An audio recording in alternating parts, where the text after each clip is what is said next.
السلام علیکم عزیز طلباء و طالبات، میرا نام مس شازیہ ہے اور میرا تعلق Allied school city campus Kori road سے ہے۔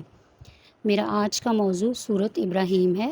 یہ سورہ ابراہیم کا حصہ دوم ہے۔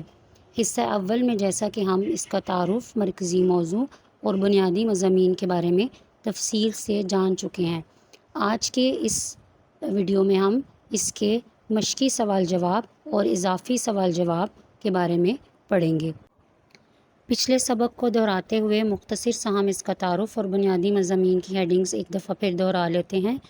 سورہ ابراہیم، جیسے کہ آپ کو بتایا جا چکا، قرآن مجید کی 14ویں سورت ہے۔ یہ اس کے 13ویں پارے میں ہے۔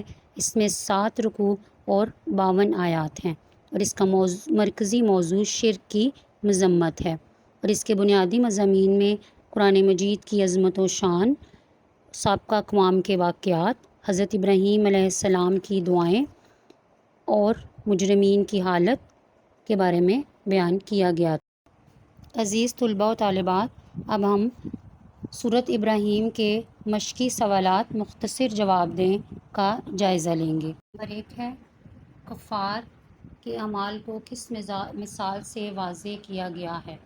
کفار کے اعمال کو تیز آندھی والے دن راکھ سے تشبیہ دی گئی ہے جو اس دن بکھر جائے گی۔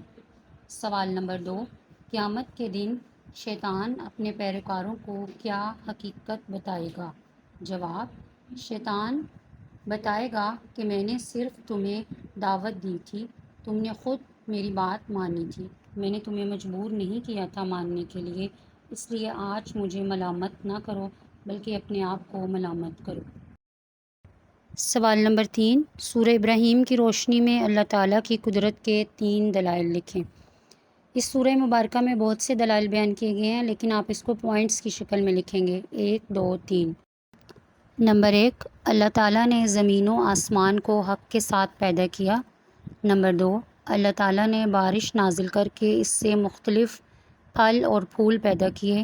نمبر 3، انسانوں کے فائدے کے لیے سورج، چاند، دن رات، دریا اور کشتیوں کو مسخر کر دیا۔ سوال نمبر 4، سورہ ابراہیم میں موجود حضرت ابراہیم علیہ السلام کی دعاؤں میں سے کسی ایک دعا کا ترجمہ تحریر کریں۔ اس کے جواب میں آپ کو اسکرین پہ دعا بھی نظر آ رہی ہے اور اس کا ترجمہ بھی۔ ترجمہ ہے، اے میرے رب، مجھے اور میری اولاد کو نماز قائم کرنے والا بنا، اے ہمارے رب، ہماری دعا قبول فرما۔ سوال نمبر 5 ہے، سورۃ ابراہیم کا مختصر تعارف بیان کریں۔ سورہ مبارکہ کا مختصر تعارف ویڈیو کے آغاز میں بیان کیا جا چکا ہے، بچوں آپ اسی کو ہی مختصر کر کے لکھ لیں گے۔ جی بچوں، اب ہم آتے ہیں اضافی سوال جواب کی طرف۔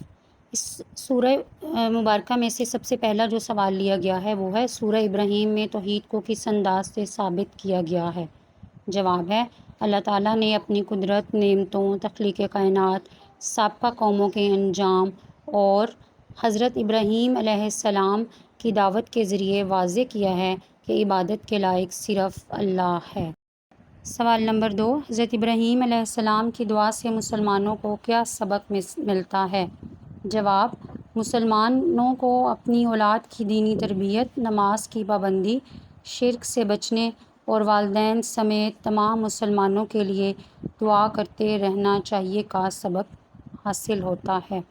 سوال نمبر 3، شرک کو سب سے بڑا ظلم کیوں کہا گیا ہے؟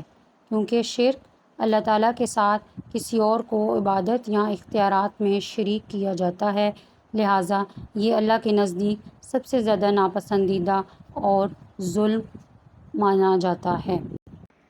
سوال نمبر 4، اللہ تعالیٰ نعمتیں یاد دلانے کے بعد شکر پر کیوں زور دیتا ہے؟ جواب، تاکہ انسان ان نعمتوں کو اللہ کی عطا سمجھے، ناشکری نہ کرے، اللہ کی اطاعت اختیار کرے اور اس کی نعمتوں کا صحیح استعمال کرے۔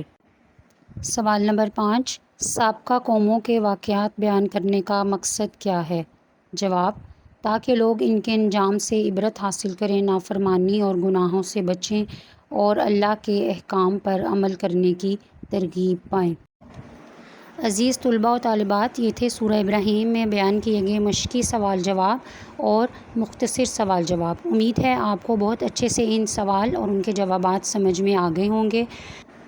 ان کو آپ اپنی کاپیوں پر اچھے طریقے سے لکھ لیں۔